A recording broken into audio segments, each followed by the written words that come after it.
I'm Nathan. I'm Kevin. And you are listening to Fast Food Film Friends, the show where we eat all the food and see all the movies so that you don't have to.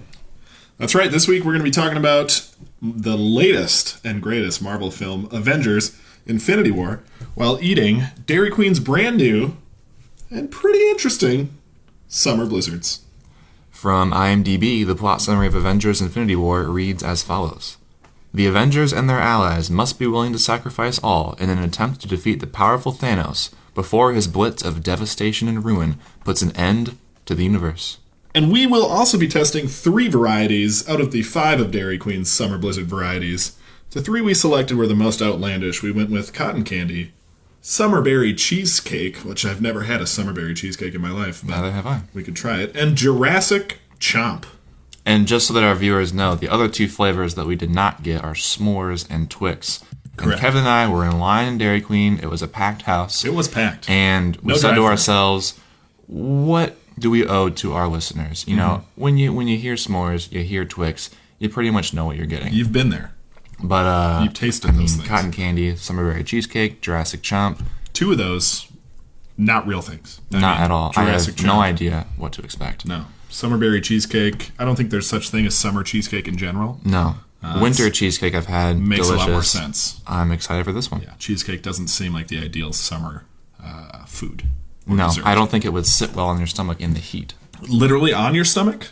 Your stomach, yeah. Well, yeah, it would melt. With the berries on top. Oof, that was a sticky situation you found yourself in there. So those of you who have listened to our show before know that the way we usually do our reviews, we eat some food, we talk about a movie, and then near the end of the episode, we have a little segment we like to call Spoiler Snacks, where we eat some dessert, we talk spoilers for the film. A lot of spoilers. And for this movie in particular, it's kind of hard to talk about the film without going into spoilers. There's a lot to be spoiled, and so what we're going to do, we're basically gonna tell you some quick thoughts on the movie, and we're gonna head right into our spoiler snack segment, which will take up the bulk of the review. Yeah. And before we get into this movie in particular, I want to know what your history is with these Marvel movies. I have, I've kept up with them for the most part over the years. Looking at the list of all that have been released, this is the 19th entry in this series, and I've seen over 10 years. Over 10 years, yeah, and I've seen 12 or 13 of them. There's a few that I missed.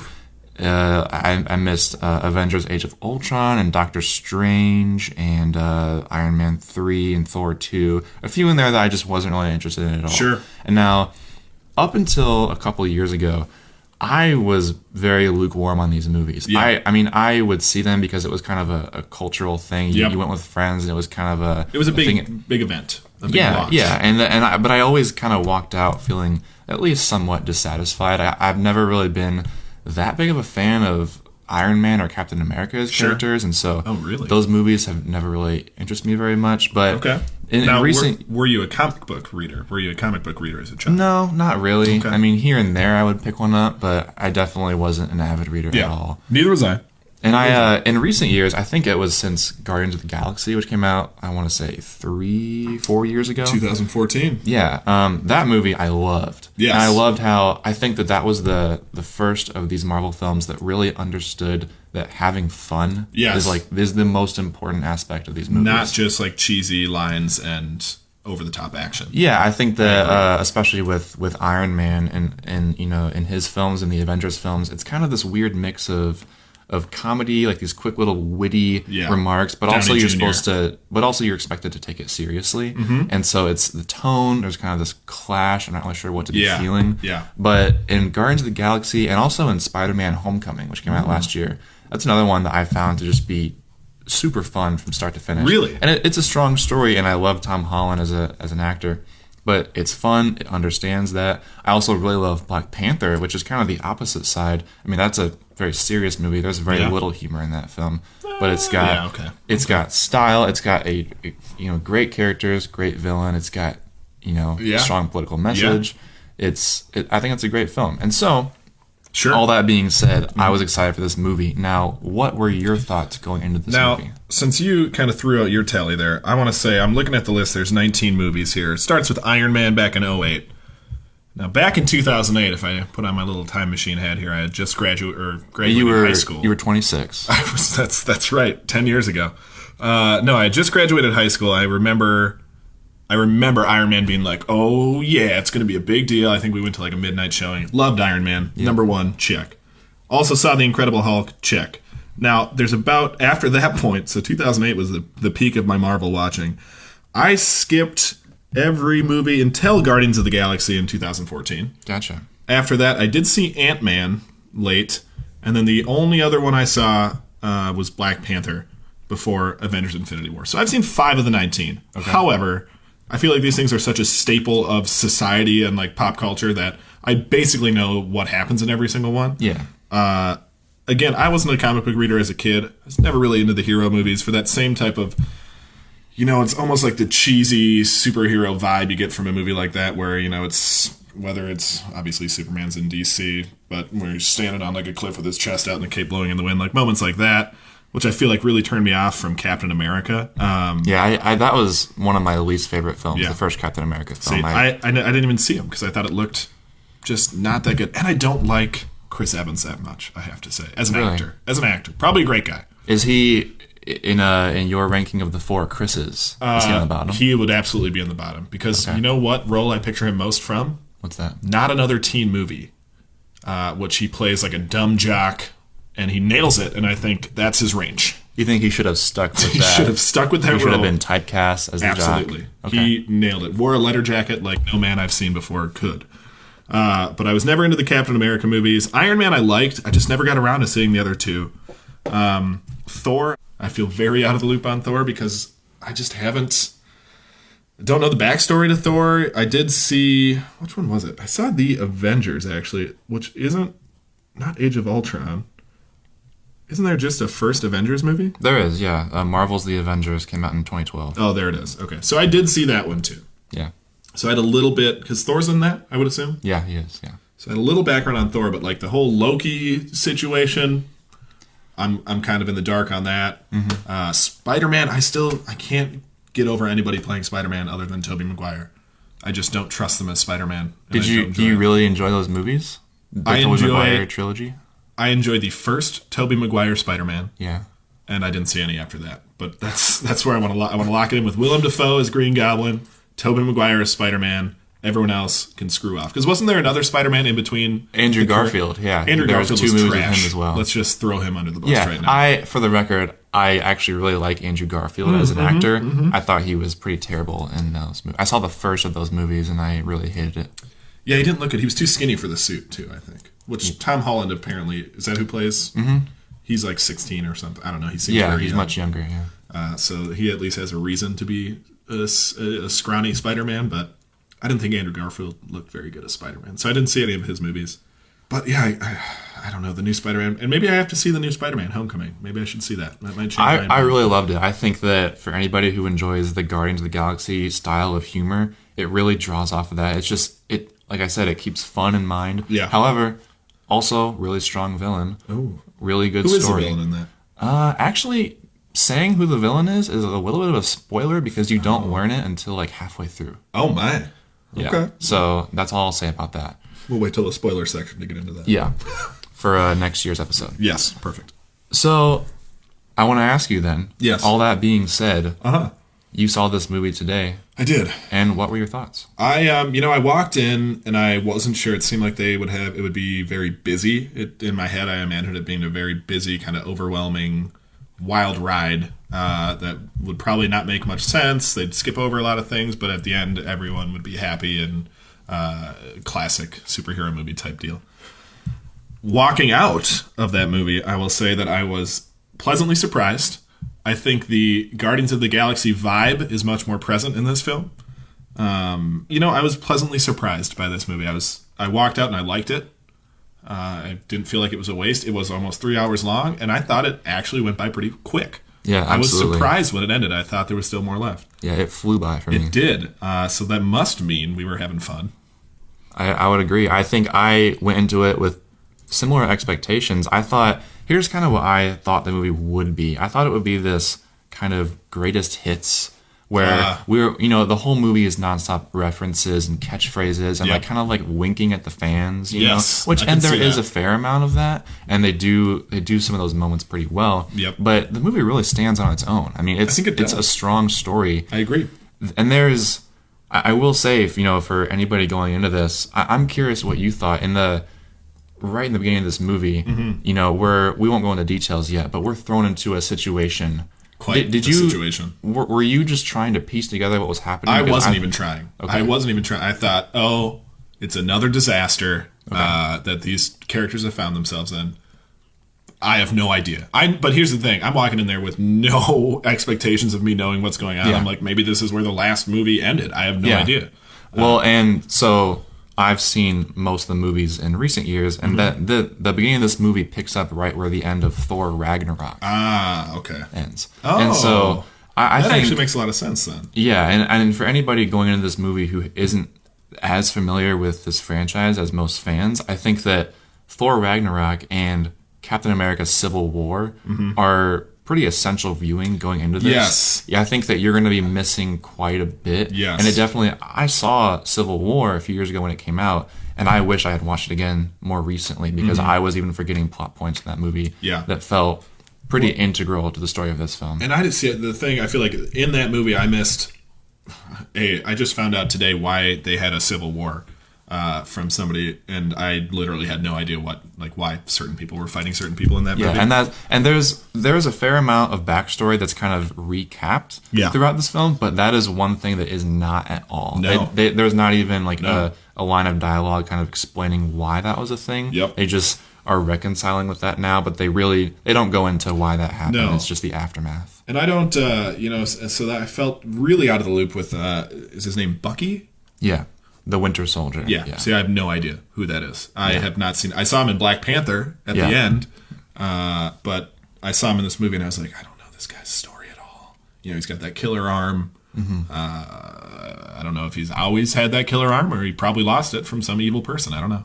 I think one really great resource going into this movie is that if you go on YouTube and you search what to know before Infinity War. Yeah. There's great 10 to 15 minute recap videos. Sure. That tell you that kind of stuff. Sure. But I certainly don't think that stuff should be necessary before going into this kind of movie. And I think there are absolutely plot points that are you're just not going to be able to connect the dots fully if you haven't seen all these films. Yeah. But the movie is so long and so packed with stuff that there's not room to do that. You know? Even if they wanted to do more exposition, they can't make this a 3.5 hour, 4 hour movie. No, they can't. And they need time for the exposition of this film. Do you think that they ever will just go all out and make a 4 hour movie for this franchise? When it's after their next 20 movies, they're just going to say, you know what? Screw it. People are going to pay millions to see this anyways. They're going to sit there for 4 hours. I think... Give them an intermission. I think at this point, the fact that there's Marvel properties on Netflix and they have shows they're able to tell stories in different ways. That's true. I don't really see that happening. Also, the longer a movie is, the less showtimes there can be at a theater, and true. So that the less true. showtimes there are, the less money they make. Yeah, they like that money. And this movie is really, this is a kind of movie. It's truly one of a kind. And this is only possible because these characters have rich backgrounds. Very backstory. The way this movie throws you into the action, it gives you the good stuff. Yeah. A typical movie, you can pretty much expect what the arc is going to be. You're going to be, your introduction. You're going to get to know these characters. You're going to be a single problem. Yep. But this film, it's truly a crossover event. I'm not a comic book reader, but it feels like a comic book. This is what would happen if you combined every character into one comic book. Yeah. And the movie, and you have all these different storylines. Mm-hmm. And, some of these storylines, there's, 4 scenes in the movie for these storylines. Yeah. At one point, Iron Man's off doing something, and then an hour into the movie, I was like, we haven't even gone back to Iron Man. Yeah. It's been an hour since we've been with these characters. But I feel like they balanced it well. I feel they balanced it extremely well. I thought that they, considering how much this movie had to do, they weaved it together very well. So should we jump into our spoiler snack section and start actually talking about things that happen in this movie? I think so. But before that, let's have a word from our sponsor. This week's episode is brought to you by Hello Meth, the weekly methamphetamine delivery box. Do you ever find yourself thinking, I'd love to do some meth right now, but it's just so inconvenient these days? Well, Hello Meth makes it easier, safer, and more affordable than ever to get your fix of that sweet, sweet crystal. Hello Meth employs 2 full-time registered chemists to ensure the quality of your product. Plus, the box that you'll receive in the mail is fully recyclable. Visit hellometh.com/fastfoodfilmfriends for $30 off your first hit today. That's hellometh.com/fastfoodfilmfriends. And we are back. And we are going to dive straight into spoilers for this film. So for anybody who does not want to hear details about every last minute of this film, please turn this episode off. But otherwise, we're going to talk spoilers and we're going to dig into these blizzards. Now, Kevin, Yes. What blizzard are we starting with? You know, the one that had me most interested, because I felt like I would be most repulsed by it, is the summer berry cheesecake. Now, let me tell you how Dairy Queen describes this in an ideal world. It's cheesecake pieces and real raspberries, blackberries, and blueberries, free of artificial colors or sweeteners, blended with creamy DQ vanilla soft served to blizzard perfection. Now, I do see some real blackberries in mine, which is a surprise. However, are you a fan of cheesecake, Nathan, yourself? I love cheesecake. Really? And that being said, I am very picky when it comes to cheesecake in ice cream. I think that some restaurants, some establishments give you just absolute crap for cheesecake. You've encountered cheesecake in ice cream at other places? Yeah, actually, I believe Culver's does it fairly often, and it just tastes like real garbage. Well, see, in my mind, all cheesecake tastes like real garbage. I hate cheesecake. I hate it. The texture doesn't make any sense to me. Cheese and cake shouldn't be mixed, it seems like. And then it's in a pie form for some reason, which I don't like it. I don't like it one bit. Can I ask, have you been to like a cheesecake factory? An actual cheesecake factory or the Cheesecake Factory, the phenomenal chain restaurant? You know what? I meant an actual factory, but on second thought, I mean the chain restaurant. I have not been to the chain restaurant, but I have been to an actual cheesecake factory. And it was just me trying to burn it down because I thought I could rid the world of the curse. And thankfully, you failed. I did. They pretty tight security down at that cheesecake factory. So as I just said, big fan of cheesecake, and I can't wait to find out what this tastes like. So let's dig in. I don't know whether I should go for like a chunk that I think has cheesecake in it, or it's blended pretty well. Like I don't see any actual cheesecake chunks. I see the fresh berries, but no. Oh, there is a cheesecake chunk. I just found one. Huh. It's hard to discern what I'm tasting where. Yeah, but I think the berries are a little. I don't even know. My berries seem like they're too frozen relative to the rest of the blend. I feel like they're added after the blend. Yeah, definitely. They're not, contrary to popular belief, they're not going out back and plucking some berries off the old tree. That old wives' tale. You know, I will say, the actual soft serve is pretty nice. And I've gotten a few chunks of cheesecake in here. And I don't hate it. Like I thought I would. But maybe it's just because I really hate the berries in this. It's by contrast. Yeah. Because when I bite through, and it's not just soft serve, I know it's either going to be berries or a chunk of this shitty cheesecake. And the berries are just not fun to bite through because they're so frozen and cold. Yeah, the berries really are tainting this whole experience. I think that the cheesecake chunks, I don't really think there's enough flavor or anything there to really say they're good or bad. They're just kind of there. They just kind of add a little bit of texture. But the berries, I like it. Yeah, it's nice. Texture. Yeah, the berries, and you know, and it's DQ soft serve. You really can't go wrong with that. No, but the berries are. I'm not enjoying this. No, neither am I. But I am also about to finish this whole little serving I have here, which I didn't think I'd get this far on this one, but I do surprisingly like it. Also, I do want to warn you, Nathan, that I am lactose intolerant. So, just FYI, we are setting ourselves up for disaster here because if this hits me hard, you're going to be the one who doesn't like it more than me. Well, thankfully, we only got 3 extra large blizzards to eat. Yeah, that's true. And number 1 went down easy, so. I would say, this is a surprising one. You'd think the fresh berries would be a selling point. I guess they are in copy. I mean, what they wrote about it, they are, but That wouldn't bring me back to that one. It just wouldn't. Yeah, it would not. I have nothing else to say. I think that the berries Ruin it.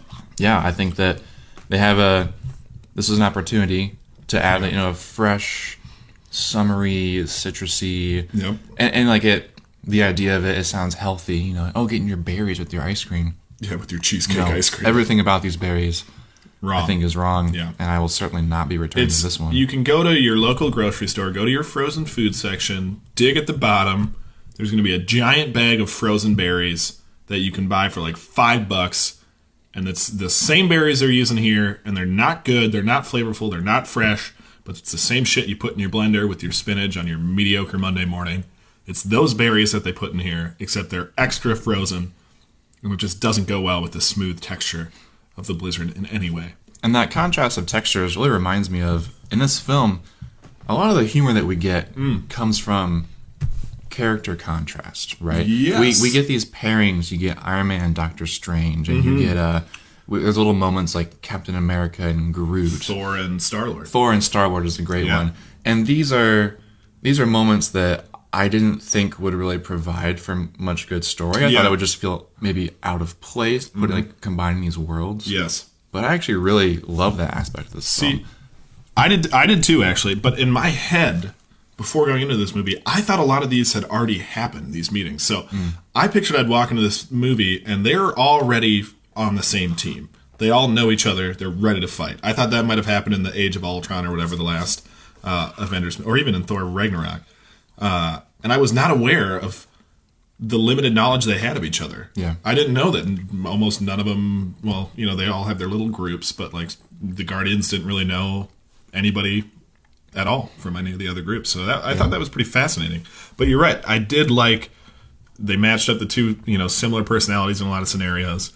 And that did, it did. It gave for some great back and forths, I think. Yeah. Now, just to jump into the start here, because I was very thrown by this. Loki in the first scene. Yeah. He's, in my head, I'm like, I'm not up to date on this guy. So right away, I'm like, shit, I'm out of the loop. And I was like, is he good? Is he bad? And I feel like in that scene, they switched him a few times. He was trying to be good, but then he was like, you know what? I'm going to come be bad with you. And I was like, he's just a slimy little guy. He's like the berries in this shitty Blizzard. They're just not good. It's interesting you say that because I've seen Thor Ragnarok and I've seen Avengers. I think I've seen all the movies that Loki has been a part of, other than maybe the second Thor movie, and I felt the exact same way. Yeah. They have flip-flopped his character so much that he, way back in the original Avengers film, he was a pretty good villain character. He was the villain, right? Yeah, he was, okay. and he was he was a formidable foe. Yes. He was threatening. He was great. He's fun to watch. But in Thor Ragnarok, he's not super essential to that film. Like there is a greater villain. He's not the villain in that film. Okay. He also doesn't really.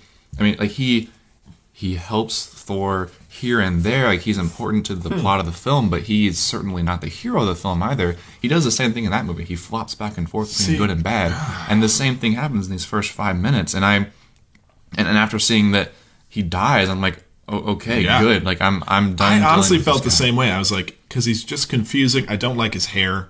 I don't like the way he conducts himself. The whole horn thing from the first movie, I was like, get over yourself. So when Thanos snaps his little neck, pretty loud snap too. They did that pretty, like his eyes were blood red, very graphic, just strangulation by Thanos. Yeah, I had to close my eyes. I kept mine wide open, but wow, that was pretty graphic. But I was like, yeah, check that box off. Now I'm up to date on him. I don't need to worry about not knowing anything else about him because he's dead. Right. I did another question from that opening scene that I had too. The guy who, I guess it's Idris Elba, I think. Yeah. Is on the ground. Yeah. Also dies. He's spoilers. Thrown away. He's disposable, and he's sort of a major character in the Thor universe. He just like sends the Hulk on a rainbow. Yeah. Like across space. Mm-hmm. The Hulk's pretty hurt, beat down from that big guy, Thanos. But then I was like, what the hell? He just has like magic rainbow power that he can shoot him across the universe.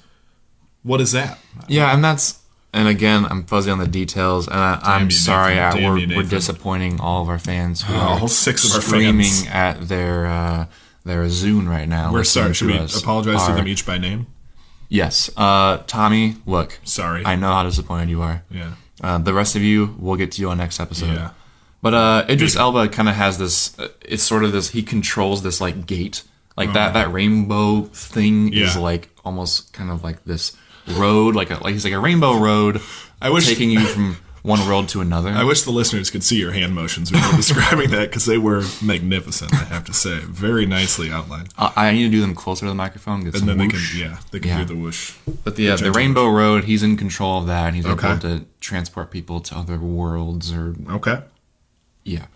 The first scene of this film establishes the stakes with Thanos pretty quick. You know, right off the bat, we're like, he's getting those crystals. Or like he killed all these people off camera. This before we even started this movie, he killed hundreds of people, and now he's killing these beloved characters. Yeah. And this is the movie you're watching. Around, and he jumps right into he's got 1 stone. He starts the movie with 1 stone. Mm-hmm. Instantly gets the 2nd stone, which is inside the Tesseract. Yeah. Which that was like the whole plot of one movie, the Tesseract, right? That was like the thing everyone was trying to get. Yeah, that's been going on for a long time. Did everyone know that there was one of those Infinity Stones in there? I'm not sure that answer. Because he had that in his hand, and I was like, oh, now he's got the power to go get more stones, because that thing's supposed to be like all powerful. And then he just crushes it and pulls the stone out, and I was like, oh, okay. So maybe people were just going for that stone all the time. Yeah. But that threw me for a little loop. I will say, he said also when he crushed Loki, he said something like "no resurrections this time" or something. Yeah, I think that's kind of speaking directly to the audience, saying, just so you all know, he's actually dead. He's actually dead. We know that like we many times bring people back, but this guy's a goner. Yeah. Okay. And there's another death in this film later on. We're deep in the spoiler segment, so we can talk about this. But Gamora is killed. Oh God, Thanos' daughter. That was tough. And that I thought that was a pretty great scene. I think that whole arc, I wasn't expecting this movie to go so deep into Thanos' personal life. You know, like, I thought he would not be very personable. That he would be like this always evil. Yes, that we would emotionless. I wasn't expecting to relate to this villain who's trying to bring destruction. As somebody who's had their chin described as a ball sack, I related to him. So these blizzards are melting on us fast. They really are. Let's jump on to the next one here. What do you think? I'll let you pick this next one. I'd say that next we go with the cotton candy blizzard. Oh man, this one looks so just fake. I just want to say before I start this one, the cheesecake bites have actually left a really terrible taste in my mouth. Yes. I've been it's distinctly cheesecake. It is. That's what I don't like about cheesecake. It's like such a weird, that cheesy, cakey, weird texture, and has that weird taste that just doesn't make sense and isn't enjoyable. I don't understand how you can sit there, look me in the eye so sexually, and tell me that you enjoy a good piece of cheesecake plain on its own. I think you have never had a good piece of cheesecake. Because the flavor in my mouth right now, it's the flavor that you get when you eat really just awful cheesecake. If you're getting your cheesecake from Kroger, then you're going to have this experience. Where do I go for this godly cheesecake? You and I are going to go... say the Cheesecake Factory, I'm going to slap you in the face. The Cheesecake Factory is top-tier cheesecake. It can't be true. Explain yourself.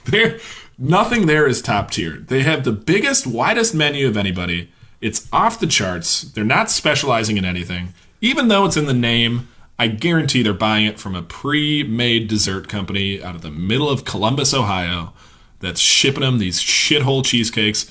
Probably the leftovers that Dairy Queen doesn't want, actually. They ship them to the Cheesecake Factory. I wish our listeners could see the disgust and disappointment in my face, because the Cheesecake Factory makes only the greatest cheesecake on earth. Oh my God. That's the top of the bar for you? I don't know if you've ever had good cheesecake then, if you think that's the best cheesecake in the world. Coming from somebody who... You know what? We're going to take this off the air. I see that Thanos has rubbed off on you, I'll tell you that much. He's a good cheesecake color now that I mention it, actually. He actually is very similar in color to the mixed berry cheesecake blizzard. Yeah, very kind of light purple, little pink tinge. Let's jump into this cotton candy guy, though, because it's basically soup now. It appears to be pebbles of some kind. Let's see here. Dairy Queen describes it as. Do you want to take this one, Nathan? Cotton candy and sprinkles blended with creamy DQ vanilla soft serve to blizzard perfection. So I can see that, unlike the fruit in the cheesecake one, they added the sprinkles before blending because it just looks like kind of pepper almost. But the artificial I will say that Summerberry cheesecake officially called out free of artificial colors or sweeteners. And the cotton candy description does not include those lines. And I know it's going to taste so fake and disgusting when I put this in my mouth. How are your first bites? I'm going to go for it. My first chomp is I find that so gross. My first bite is disgusting. It tastes like nothing but artificial flavors and sweeteners. And the sprinkles are terrible.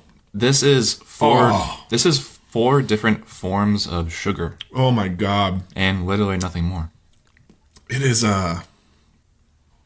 it's like you can smell the cotton candy smell, like you're walking by a cotton candy stand at the fair, you smell it. But then when you put this just like cream, this cotton candy cream into your mouth. Here, I will say. Oh, they got it. It tastes like cotton candy. The flavor alone, I do not dislike. It is crunching through the cotton candy year-old sprinkles that were probably scraped off of the residue of a cotton candy machine. Yeah, that's where they get them. They let it dry for a night. When the circus is moving to another town, they scrape them off, set up their shop, have another circus, but then they send those scrapings to Dairy Queen. Like there's some shady backroom deals being done between carnival workers and the Dairy Queen corporate office. Oh my. And what we're eating is the output of that. Yes. And it is not good. It's making my hair stand up on end, which just because I don't know if it's because it's cold or just so gross to me, but it does remind me of when Spidey gets introduced in this movie. And he's on a school bus, could be going to school, could be a field trip, who knows. But the first shot is just of his forearm. Boom, hair stands up because shit's going down in town. Mm-hmm. This is my first exposure to this Spider-Man. And I will say, after leaving this movie, I feel like I have to go watch Spider-Man Homecoming because I did actually like him a lot as Spider-Man. I thought his acting's good. I like how he, put on like his mask and not the rest of his suit because he was in a rush.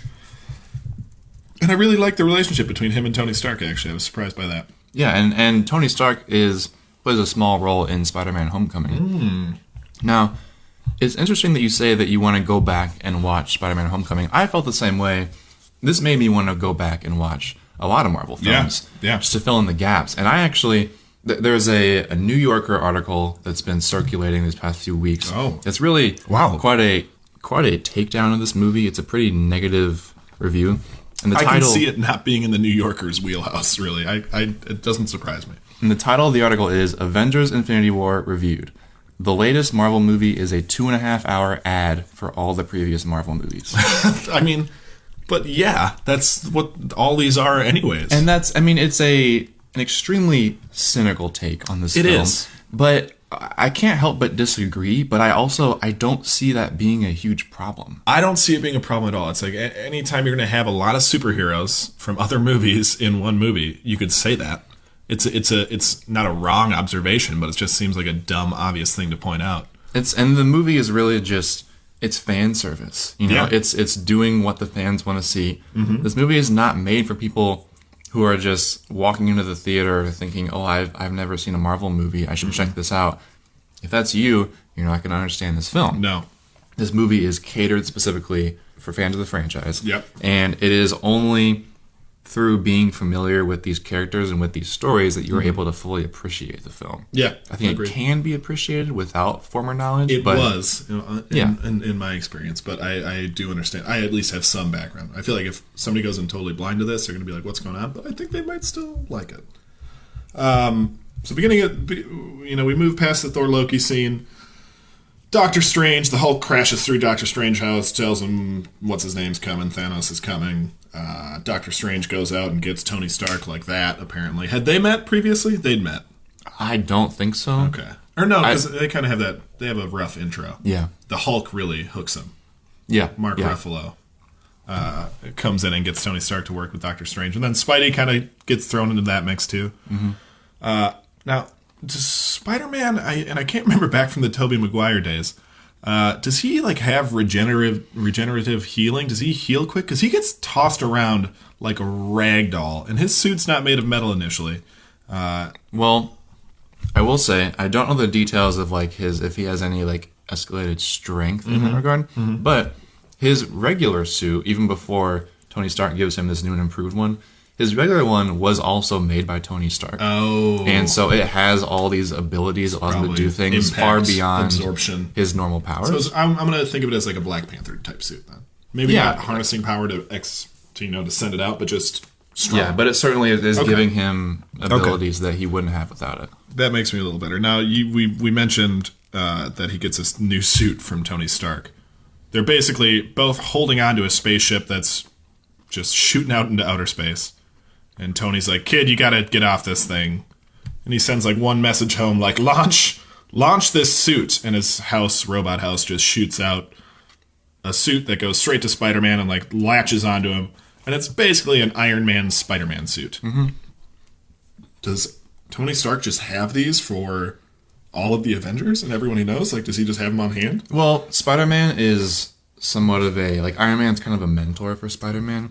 And so he kind of, like I said, his original suit was made by Tony Stark. Yeah. This new one is made by him. He's kind of like bringing him into the crew, and he's giving him the tools that he needs in order to do that. So I think he's got this stuff ready, but he knows actually one kind of key storyline in Spider-Man Homecoming is that Tony Stark gives him tools, but then he's irresponsible with those tools. And so he's kind of like slowly giving him better and better stuff. He doesn't want to give him the greatest of the great tools because he's a kid. He knows that, with great power comes great responsibility, yada, yada. Sure. So he's giving him what he needs as it happens, basically. That makes sense. Well, then he gave him that suit at just the right time. Exactly. And that suit definitely comes in handy later, I will say.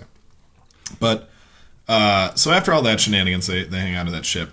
Changes just back to, outer space exterior shot.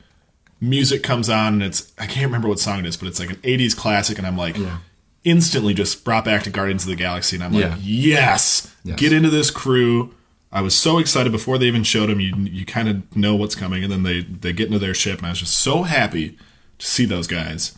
Teenage angsty Groot is phenomenal. Yeah, I loved him. I didn't see Guardians of the Galaxy 2, so the last time I saw him, he was just the little like tiny guy in a plant dancing, basically. So I thought that was pretty funny. But I was so excited to see those guys. I love Dave Bautista's character. I can never remember his name. Drax. Drax. Yeah. I love Drax. He's pretty good in this movie. But I was just so excited. I like that crew so much. I love Rocket. I love everyone in that game. They're a lot of fun. Yeah, I felt the exact same thing as soon as it transitioned to space. And that was early in this movie when we are introducing each of these storylines. They do feel different. They feel distinct. Yes, but then very quickly they are woven together. Yes, Thor hits the windshield, as they say in the film industry after this movie. Yes, I loved the intro between Thor and the Guardians. Yeah. Very nice. I love how Drax just finds him so like attractive and muscular and says like it's like a pirate had a baby with an angel or something like that. I thought that was a great line. It's great. But Star-Lord, not a fan of Thor initially. Yeah, it's a little jealous. Yeah, it's an interesting dynamic. Yeah. And I actually thought one of the few moments in this movie when I was kind of taken out of it and thought to myself, okay, that was stupid, was when Star-Lord has his big goof and the team... That's towards the end, right? I think it's probably 2/3 of the way through, maybe halfway through. It's not, the team is about to defeat Thanos. Yes. Oh my God. Star-Lord, all Star-Lord has to do is just let them do their thing. And he's told specifically by Iron Man, relax, we almost have this. And he just... couldn't do it. He had, in that moment, he has the emotions of like a 6-year-old. But that's kind of his thing. He's not emotionally mature. I think it's at least somewhat in character. Like I think it's believable for him, but I thought that moment was just done quite poorly. I think so too, because they have him. They have Thanos. They're about to pull his glove off. He's locked in.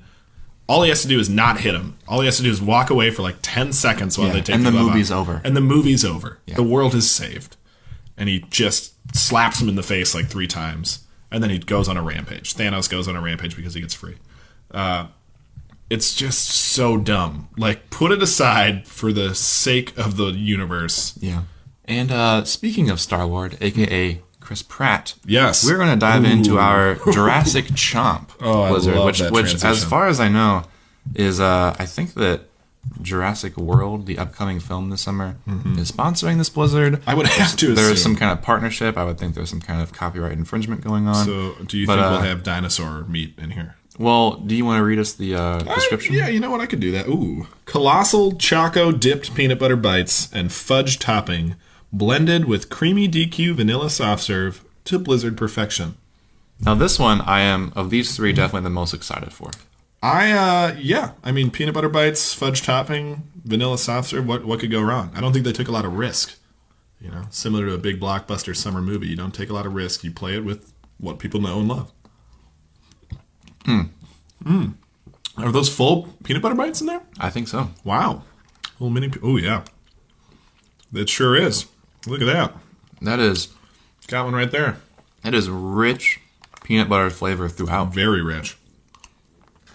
Ooh, I do like the little peanut butter bites, though. What else is in here? Does it taste almost like coffee to you? I can't tell what that. I don't know if it's When you say something coffee, do you mean like a Starbucks, like macchiato, grande, caramel? I think it's just something about the chocolate. It just tastes a little, almost like a mocha Coffee, flavor. yeah. I don't know. Well, mocha is chocolate, essentially, I think. It's interesting. It is interesting. The peanut butter I like. I have a lot of peanut butter cups in mine. Yeah, I do too.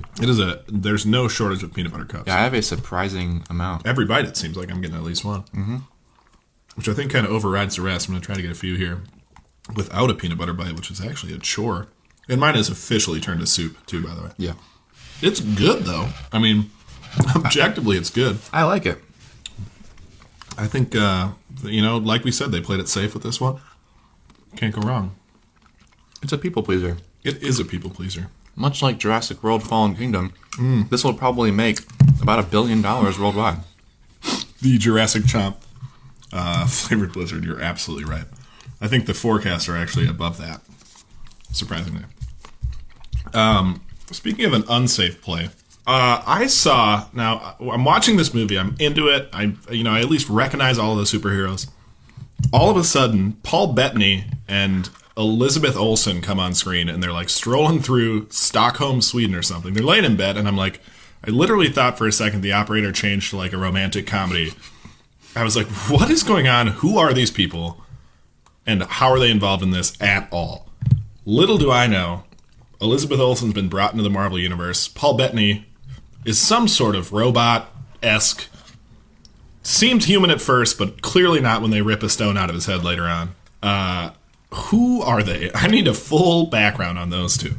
I can sadly not provide you as in-depth a background as you would like, but I do know that each of their storylines kind of start in Avengers Age of Ultron, Okay. which I've not seen. Great. They are both a part of Captain America Civil War. Okay.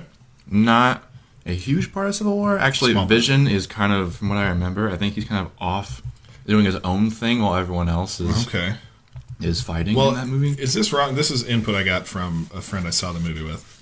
He's basically Tony Stark's computer? Yeah. From what I understand, Tony Stark built him. Okay. But he's kind of, it's kind of like people can't agree on whether or not he's real, Huh. Almost, I don't know if he's like, it's like an AI type situation. I think it's got to be something like that. Yeah. Regardless, we are both severely unqualified Yes. to be talking about this. But their romance. Yeah. Did you buy it? Were you into it? I'm in love with, I'm not even going to say like I really like, I'm in love with Elizabeth Olsen. And in terms of actors, I love Paul Bettany. I love him. He's been in some of my favorite movies of all time. So I saw these two, and I got very happy, and I think just my euphoria made me totally buy their relationship. Gotcha. I wasn't even paying attention to the acting, because in my head I was trying to think, who are these people? How are they involved? And God, I'm so happy they're in this movie, because I love them both. in these movies, I feel like you have to just buy relationships. Because if you judge them all on like the acting or the actual interactions, I feel like they're pretty limited, especially in this one, just because they had so much to cover. There's no time for doubt. There's just no time.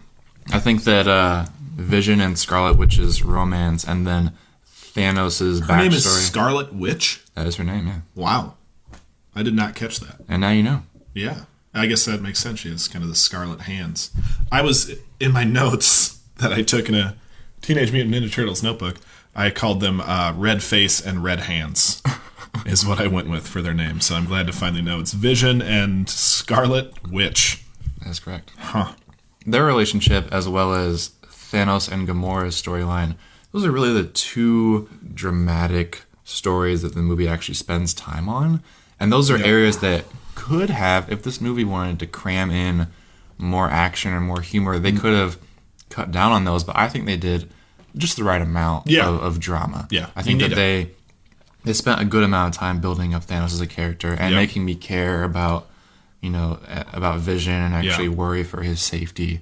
Yes. Oh, absolutely. Now, do you think, in my head, now that you mentioned this, I just think it to myself, that they only did like the Gamora childhood story and scene just so he would have something that he loves to sacrifice? Yeah, I think because from what I remember, in Guardians of the Galaxy 2, we find out that Gamora is Thanos' daughter, but we don't know any details about it. All we know is that it's his daughter. And so in this movie, they I think that flashback is really important. Yeah, it's very important because if they hadn't given us that, it would have just been beyond belief. Like, I wouldn't have been able to buy it that he actually cared for her. Not at all. But after that scene, I mean, I was all in. I was like, I totally get this is the one thing he cares for. Yeah.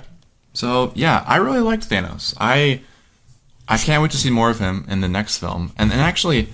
They do say at the very end. Did he stay till after credits? Yeah. Thanos will return. And I'm very excited because, going into this movie... Actually, let me back up. A few years ago, Disney announced the titles of all the upcoming Marvel films for 5 or 6 years to come. Mm-hmm. And it included so many, sequels, and it had Doctor Strange and Guardians 2 and Captain America Civil War, Thor, Black Panther, all that stuff. They told everybody, we're making like these 10 movies. Yep. Get excited. At the time, this movie was called Avengers Infinity War Part 1. Oh. And in 2019, they will be releasing Avengers Infinity War Part 2. Really? And then, about a year or two ago, they said, just kidding, this is no longer Part 1. This is called Infinity War. And the 2019 film is an untitled Avengers film. Okay. So nobody knew anything about how this 2019 film would connect to the first one. What I think happened, I don't think they actually changed anything about the movie. I think they just changed the title. I think that next year's movie is literally going to be Part 2, probably with a flashier title than just Part 2. I agree. But I don't it think will literally be the second half of the story. Yeah, I don't think they would go back and change the whole movie. I think it was definitely just a name change. I think.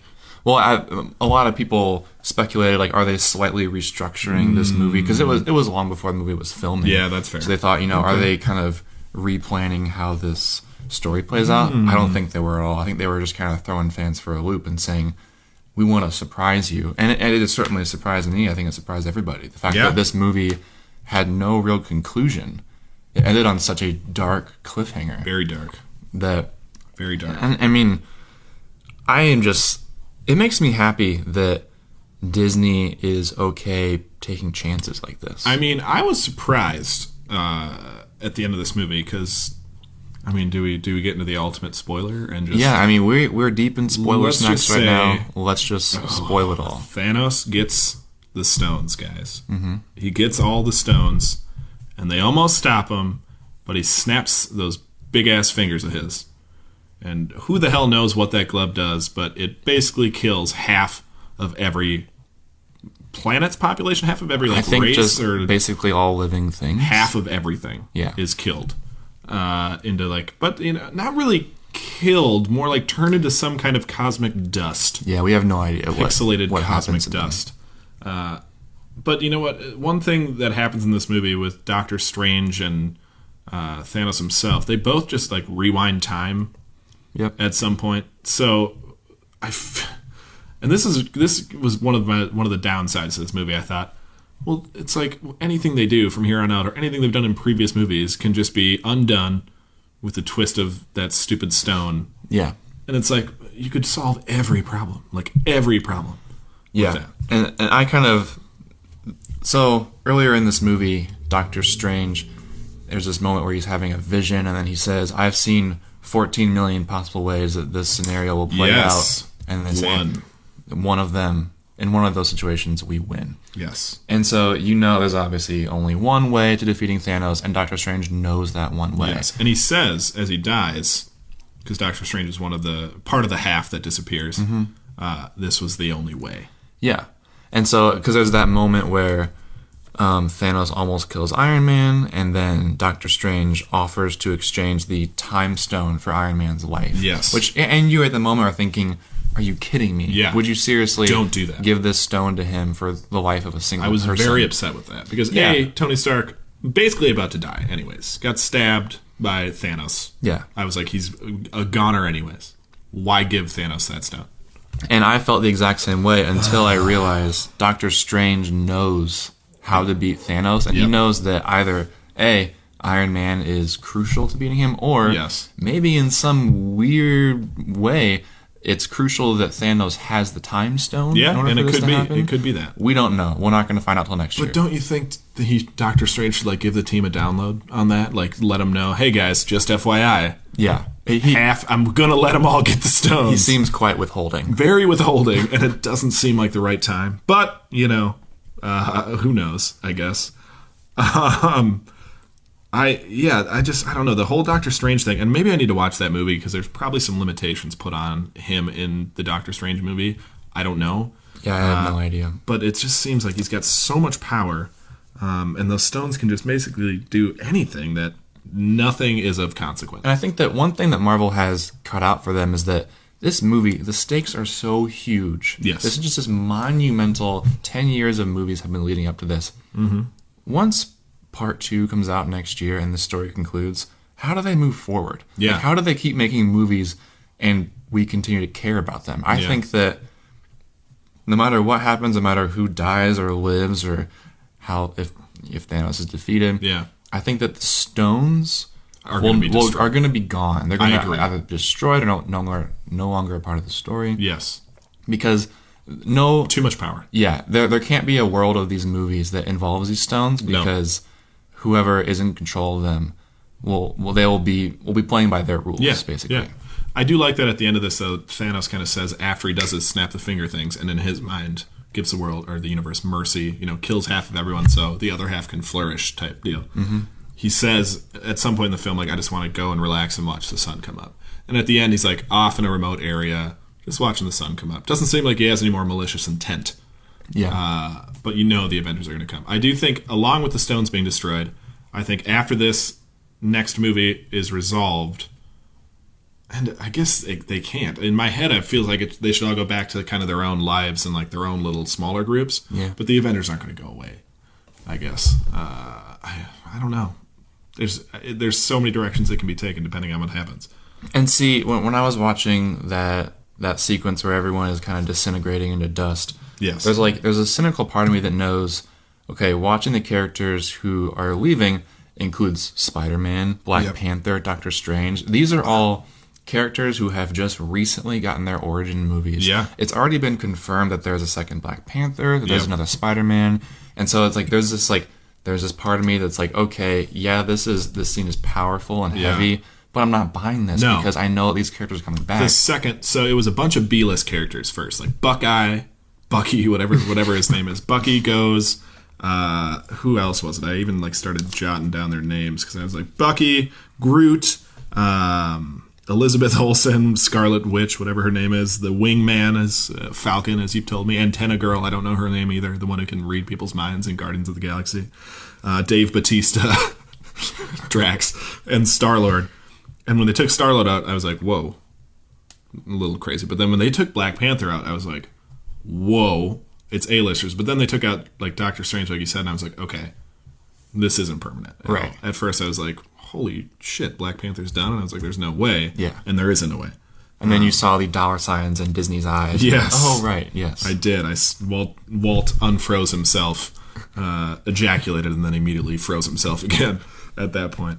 But yeah, I agree. It ends and you just kind of think, just give me the next movie. Just give it to me. And what's actually interesting is that all the original Avengers, Thor, Iron Man, Captain America, they all survive. Yeah. But many of those actors, as has been pointed out by people online, some of their contracts are going to be up soon. Oh. Some of them have stated that they don't intend on doing these movies Forever. indefinitely. And so, I mean, there's kind of this expectation that there's certain characters that I feel like are probably going to die in the next film, and other characters that I feel like are definitely going to come back. Yeah. And so, things are going to switch up significantly. That's true. I have a question for you, though. Let's say you're Thanos. You have this ultimate glove, Nintendo-esque glove, that is just all-powerful, can do whatever you want. If you're going to kill half of all living beings in the universe, don't you think you just slide all of the Avengers into that half that dies? Like, is he just, like, it's a random half when he snaps? Or is I don't like, think he chooses. Well, I think he could, though. It seems like he's got literally all the power in the universe. So I would at least, like, even if he doesn't have the power for those half, maybe hang around, see which ones survive, and then just, like, snap again and kill Doctor Strange. I think that even though Thanos is a big bad villain who's just been fighting these heroes, he has a warm, chewy center. His worldview is consistent. He's true. He's not in this for malice. He's not trying to kill this person or that person. Yes. He literally wants to kill half of all people. So according to his own ideology, it would only make sense that it's random. Because That's fair. if you That's killed a fair point. if you want to affect the world in a specific way, and you say, I want the Avengers to be gone, that's a whole different It's a little more plan vicious, altogether. a little So more he's personal. thinking, all right, we'll kill half the Avengers. We'll also kill half the people in Australia. Yeah. We'll kill half the people, Yeah. He doesn't have a greater plan other than just That's fair. cutting down the population. He's a man of principle, I suppose. He is. really is. And by the end, he doesn't seem to be reveling in what he's done. Like there's that moment where he has the vision of young Gamora, and he seems a little bit remorseful, He does. but at the same time he knows like this is what I set out to do. He thinks he did the right thing, but I think he's contemplating, reflecting while watching the sunrise, I would say. Giant Peter Dinklage, has he been in any other movies of these? Not as far as I know. Okay. Was I the only one who thought that his acting was terrible? Yeah, it was pretty bad. It was like the worst fake voice I think I've ever heard. Yeah, it was pretty cartoonish. Yeah, very cartoonish. I did like him as a giant dwarf. I liked that. I don't know why. It was a fun visual. It was a very fun visual. But the voice and the acting, I was just like, there was one line where he's like, and then he says his word, and I was like, what the Dinklage? It's no Tyrion role. I'll tell you that much. So let's get to our verdicts for this movie. Sure. What did you think of this film? Would you give it a thumbs up, thumbs down? I would. I'm trying to think of a partial rating, but I would give it a thumbs up. It was everything I expected it to be, but it was a lot more than that too. I think just the dynamics between all the characters meeting. I think the balance of action to dialogue was pretty solid. I don't think it leaned too heavy either way. But yeah, I liked it, and I was surprised by that because I normally don't. But thumbs up for me in a big way. Yeah, I mean, I agree for the most part. I think this movie had everything that I wanted, and it did so much more than I thought it was going to do, and it's jam-packed. Jam-packed. And that's, I wouldn't say that it's bloated. It's not overfilled. It's just... It's not like me after these 3 extra large blizzards. It's about as jam-packed as this Jurassic Chomp blizzard was with peanut butter cups. Every single bite that I took had that sweet, rich goodness. That's where you get the chomp, So I want to start with the summer berry cheesecake. Yes. Thumbs up or thumbs down to that one? That one, that one I was so sure was going to be a thumbs down for me. I hate cheesecake. I'm not even that into berries.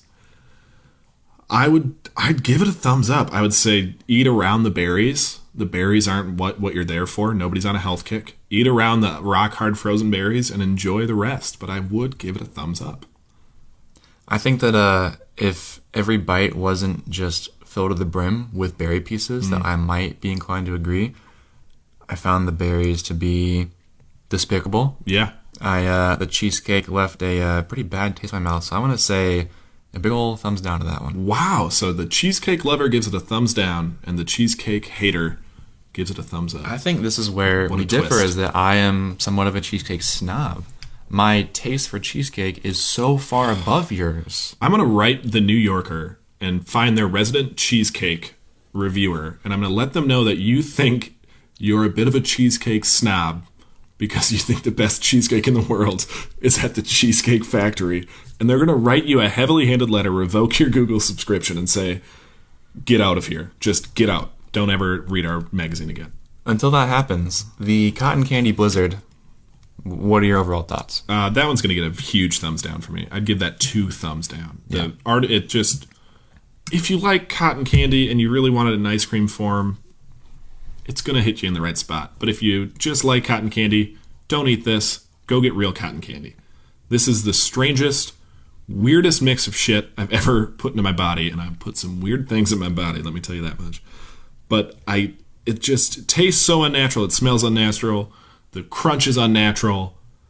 Don't buy that. If you're going summer blizzards at DQ, avoid. If I ever find myself at a nice baseball game in mid-July, and the guy comes down the aisle offering treats, and I'm looking for something sweet, looking for something with a little bit of pizzazz to it, to freshen my afternoon and make my taste buds sing, I'm gonna get some Dippin' Dots, because this stuff is horrible. It is so bad, truly terrible. And Dippin' Dots are tough to beat. I mean, even for their skyrocketing price. Now, the Jurassic Chomp, on the other hand, I'm pretty satisfied with mine. I think I'd rather just have a bag of mini peanut butter cups, in all honesty. That could be the lactose intolerance talking. You are pretty full of... I can feel the lactose building up behind my eyeballs. And maybe it's just because it was my last one and it was soupy. I like the peanut butter cups. I just don't think it's anything special. I think you could make it at home with vanilla ice cream, chocolate syrup, and a bag of peanut butter cups. Yeah, it certainly doesn't bring a whole lot new to the table. It doesn't. But it does what it sets out to do. And I'm gonna just avoid ranking this one then. I don't want to give it a thumbs down. You're just gonna pass? I ate it. It's just like Jurassic World, the new one that comes out. I'm gonna go see it. I'm not gonna tell people that I'm going to see it, but I'm gonna go see it. And that's it. I'm not going to tell people whether it was good or bad. Probably going to be all right. And 2 days later, you're going to literally forgot that you saw it. Yeah, and the day after, I'll probably shit my pants. Lactose here, excitement there, I did enjoy the Jurassic Chomp a bit more than you, so I'm going to give that one a thumbs up. Okay. But overall, Dairy Queen Summer Blizzards, big disappointments. I am curious to try the s'mores and Twix, but I will not be running to the store to do that anytime soon. I have hit my Blizzard quota for the next 3 years, actually. I do still like that they actually turn the Blizzard upside down, though, when you order it. It is very satisfying. Yes, it's just something about that. So bold. And on that note, you can find all of our episodes on Apple Podcasts and SoundCloud. You can feel free to follow us on Facebook at Fast Food Film Friends as well. And while you're there, you can send us a message. Let us know what you might like us to check out in terms of fast food or films next. Do we have anything lined up for our next film, or are we looking for recommendations? I think we're looking for recs. So if you want to go to our Facebook and throw us a comment or a message and let us know. We try to keep it with new movies in theaters, so try to be in that vein. But we're open to new Netflix releases or Disney Channel original movies. Ooh, classics. Smart House. That's the only one I'll watch. So we'll see where it takes us. Yeah. And until then, farewell.